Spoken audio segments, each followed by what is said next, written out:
Hello friend, સ્વાગત છે તમારું અર્ચનાની વાનગીમાં।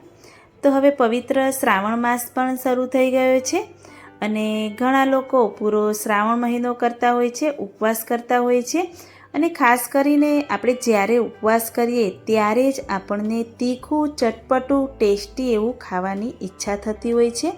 તો આજે હું અહીંયા ઉપવાસમાં પણ ટેસ્ટી એવું ખાઈ શકાય તેવા સાબુદાણાના ક્રિસ્પી વડા બનાવીશ। અને હા, આ વડા છે એકદમ ટેસ્ટી એવા બનીને તૈયાર થાય છે। જો તમે પણ ઉપવાસ કર્યો હોય તો મારી આ રેસીપીથી એકવાર ચોક્કસથી ટ્રાય કરજો અને મારો આ વિડીયો સ્કીપ કર્યા વગર એન્ડ સુધી જોતા રહેજો। અને હજુ સુધી મારી ચેનલને સબસ્ક્રાઈબ ન કરી હોય તો પ્લીઝ સબસ્ક્રાઈબ કરી દેજો। તો વડા બનાવવા માટે પહેલાં આપણે થોડું એવું મોટું બાઉલ પહેલેથી જ લઈ લેવાનું અને આ બાઉલમાં મેં અહીંયા એક વાડકીના માપ પ્રમાણે સાબુદાણા લઈ લીધા છે। વાડકીથી થોડા એવા ઓછા છે, તમે પૂરી વાડકી ભરીને લેવા માગતા હોય તો પણ ચાલે। જે રેગ્યુલર મીડિયમ સાઇઝના સાબુદાણા છે એ મેં લઈ લીધા છે।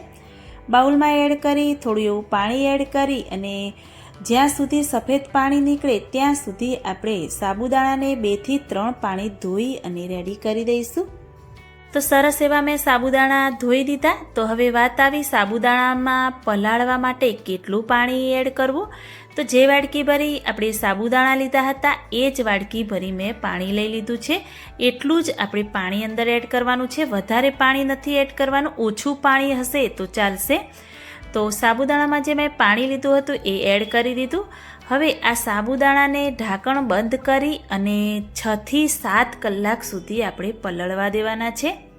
સાબુદાણાને પલળવા માટે જો તમે વધારે સમય રાખશો તો ચાલશે, પરંતુ ઓછો સમય એ આપણે નથી રાખવાનો। તો મેં અહીંયા પૂરા 7 કલાક સાબુદાણાને પલળવા માટે રાખ્યા હતા અને 7 કલાક થઈ ગયા। આપણે ચેક કરીશું, તમે જોઈ શકો છો કે અંદર જરાય પણ પાણીનો ભાગ નથી અને એકદમ છૂટા છૂટા એવા આપણા સાબુદાણા પલળીને તૈયાર થયા છે। તો ખાસ ધ્યાન રાખવું કે વડા બનાવવા માટે સાબુદાણામાં પાણી વધારે ના પડી જાય અને વધારે પલળી ન જાય, એનું તમારે વધારે ધ્યાન રાખવાનું। તો સાબુદાણા સરસ એવા આપણા પલળીને રેડી થયા। હવે એ જ સાબુદાણામાં આપણે બધા મસાલા કરીશું। તો મેં અહીંયા અડધો બાઉલ એટલે કે 5 ટેબલ સ્પૂન સિંગદાણાનો અધકચરો ભૂકો કરીને લઈ લીધો છે। સિંગદાણા છે એ શેકી ફોતરા દૂર કરી આ રીતે અધકચરો ભૂકો કરી દેવાનો। 1 મોટી ચમચી ભરી આદુ મરચાંની પેસ્ટ લઈ લઈશું, થોડી એવી કોથમીર એડ કરીશું, અડધા લીંબુનો રસ અંદર એડ કરી 1 ટેબલ સ્પૂન શેકેલા જીરાનો પાવડર એડ કરીશું, થોડું એવું ફરાળી મીઠું એટલે કે ટેસ્ટ અનુસાર આપણે એડ કરી દેવાનું। અને આ જે બધા મસાલા આપણે એડ કર્યા એ આ રીતે સાબુદાણામાં પહેલાં તો આપણે મિક્સ કરી દઈશું।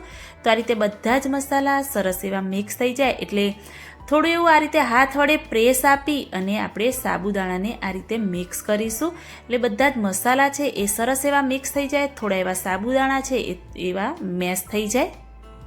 તો આ રીતે સરસ એવો મસાલો અંદર મિક્સ થઈ જાય એટલે મેં અહીંયા 2 મીડિયમ સાઇઝના બાફેલા બટેટા લઈ લીધા છે। ઉપરથી છાલનો ભાગ દૂર કરી અને જે 2 બટેટા આપણે બાફી અને અંદર આ રીતે હાથ વડે મેશ કરી દેવાના, મોટા એવા ટુકડા ન રહી જાય એ રીતે ધ્યાન રાખવાનું, એટલે પ્રોપર એવા આપણે મેશ કરી દેવાના।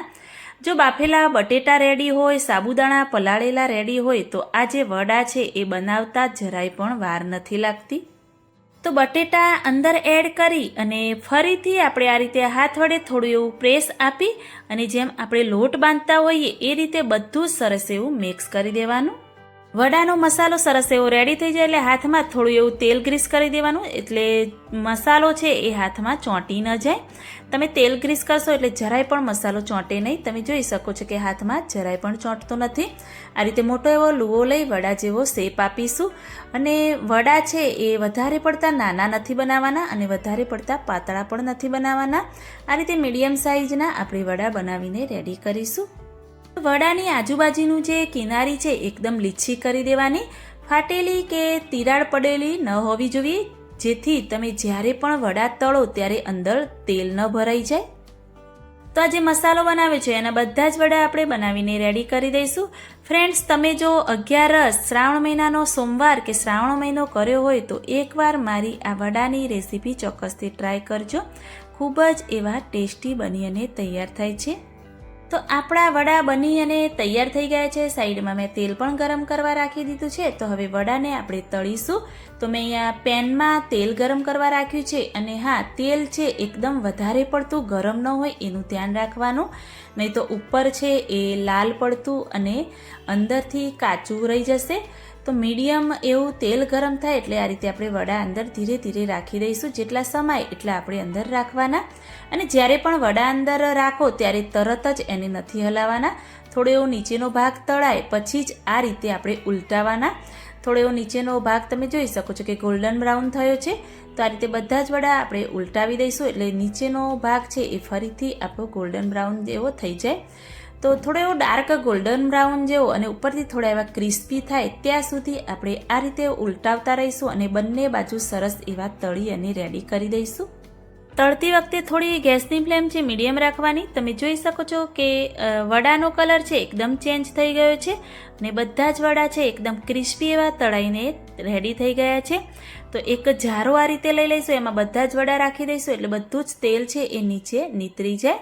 તો આ રીતે બધા જ વડા આપણે લઈ લઈશું.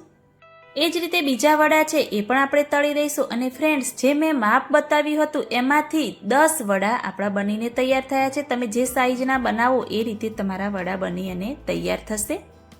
તો બીજા બધા જ વડાના ટેસ્ટને ભૂલાવી દે તેવા, ઉપવાસમાં ખાઈ શકાય તેવા ફરાળી સાબુદાણાના ક્રિસ્પી વડા બનાવી મેં અહીંયા રેડી કરી દીધા છે. તો ફ્રેન્ડ્સ, જો તમે પણ ઉપવાસ કર્યો હોય, શ્રાવણ મહિનો કર્યો હોય તો એકવાર આ વડા ચોક્કસથી ટ્રાય કરજો. જરાય પણ અંદર તેલ નથી રહેતું અને અંદરથી સોફ્ટ, ઉપરથી ક્રિસ્પી એવા બનીને તૈયાર થાય છે. એની સાથે મેં અહીંયા ફરાળી ચટણી પણ રાખી દીધી છે. ગ્રીન છે અને કોપરાની પણ છે અને કોથમીરની ફરાળી ચટણી છે. આ જે ફરાળી ચટણી છે એની રેસીપી પણ તમને મારી ચેનલમાં જોવા મળી રહેશે. આ રીતે અલગ અલગ ફરાળી રેસીપી તમને મારી ચેનલમાં જોવા મળી રહેશે. એકવાર ચોક્કસથી ટ્રાય કરજો. રેસીપી સારી લાગી હોય તો મારી ચેનલને લાઇક, શેર, કમેન્ટ કરજો.